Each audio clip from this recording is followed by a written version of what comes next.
will say, where did life come from? Because I guess somebody made two people, some guy sitting on a throne made a man and a woman. Then he figured he needed some excitement, so he made a snake. In the early days, snakes walked upright. Did you know that? They didn't crawl on their bellies. And the snake said, eat of the fruit of knowledge. And they ate of that fruit. And they changed. And he kicked them out of the lovely garden. Well, what did he expect them to do? So if you have children, you try to make them smarter than you. Why didn't God do that? He made so many dummies. He must have been one of the lesser gods. So you see, everything that you've learned, better yourself, make a lot of money, have a nice house. But they never teach you in school how to relate, how to communicate with others, how to share values with others. They teach you how to make a living. You become an optometrist, he becomes a physicist, you become a structural engineer, he's an architect. But in the future, none of that. Everybody is trained to be a generalist, so they understand different cultures, different values, how we get to be the way we are, so no one can ever use you for war or killing anybody or hurting anybody. Prisons will not exist in the future. We now know enough about human behavior to engineer an environment. Don't let that word scare you. In other words, instead of people moving into new cities in the future, if normal people moved into new cities, they'd louse up the cities. So before they move in, you go to an orientation center. Don't let that scare you. Here's what it means. Before you fly an airplane, anybody that flies here, they put you in a dummy plane first to see if you understand how the controls work. Then they bring you over to a real airplane and they show you how to check the tire pressure, how to make sure there's no water in your fuel tank. And after they do that, then they put you in a real plane and show you how the controls work. You have to be put in an aeronautical environment. If you want to be a doctor, you're put in a medical environment. Think about that. And if you want to be an architect, you're put in an architectural environment, university. So in the future, you don't just move into the new cities. You're oriented first to how those cities work, how you get your resources, what you do when you don't like something. So you have to do that, otherwise you're going to have the same trouble. If you put normal people in the UN, you're going to have all the problems the UN has. The UN cannot attain dynamic equilibrium because their language is too old.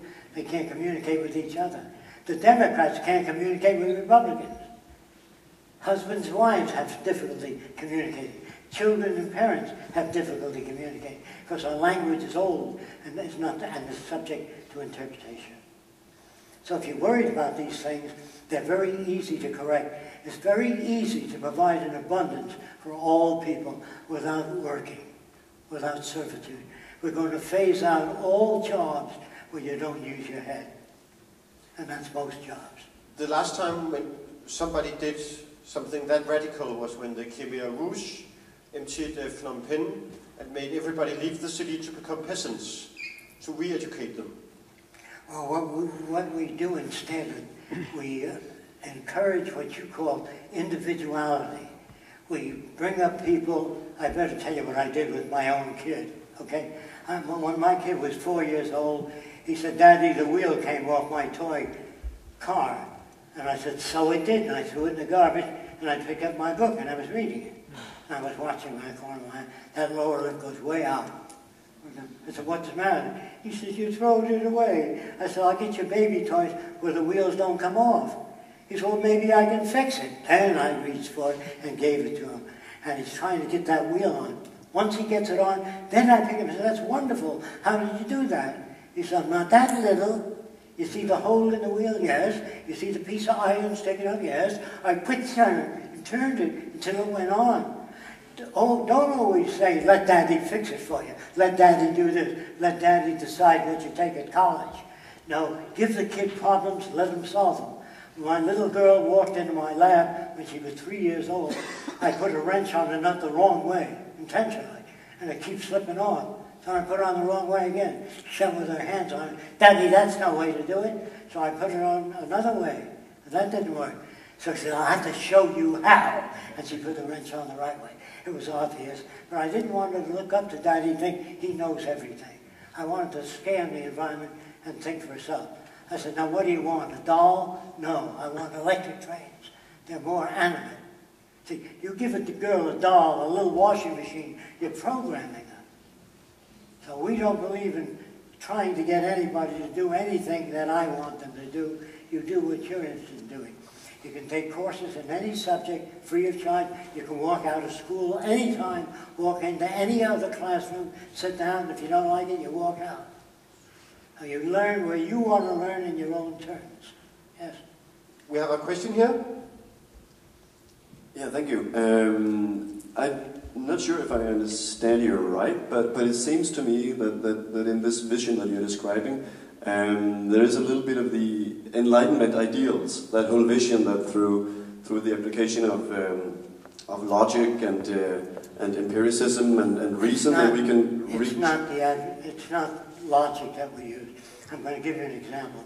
In Germany and America and France, they have all these children stand out and doing exercise together. Okay? They're ordered to appear, to do that, to limber up. In the army too. What we do is we build a lake in all the cities. There are lakes with an island in the middle, with a craft shop on top, where you can make anything you want to make. In order to get there, you've got to row a boat, and you've got to climb the hill. So we don't order anybody to do exercise.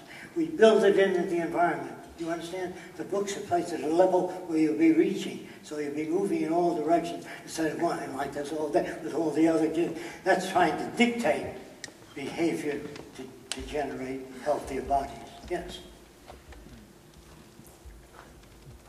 I think we have time for one more question.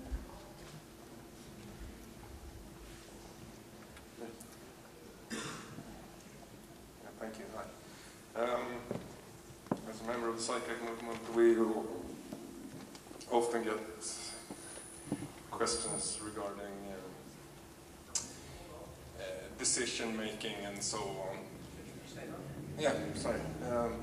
Speak loud. Yeah, regarding decision making by computer and so on.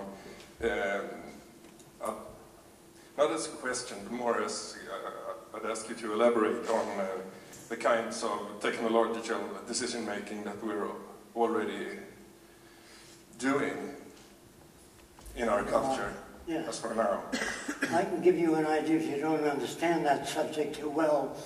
In the early days, people used to launch model airplanes. Today, they're radio controlled.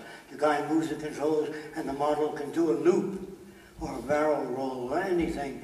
And it looks like the plane is doing it itself, but the guy is working the controls. Today, you can put a chip in a model airplane. It'll take off, do a loop, a barrel roll, and land. But if the runway is cracked, it'll tumble over. That's because you left out a sensor.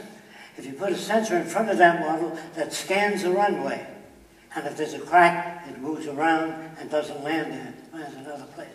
It depends on the kind of sensors you put on your machines. They're as dumb as the designer. Yes. Mr. Fresco, thank you very much for being with us today. It was a pleasure.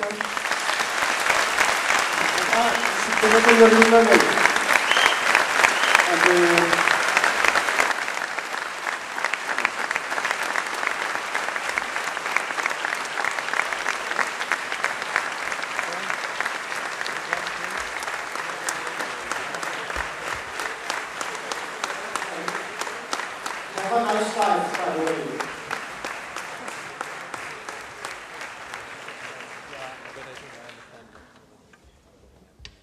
Nu er der pause i et kvarter cirka, og så fortsætter vi med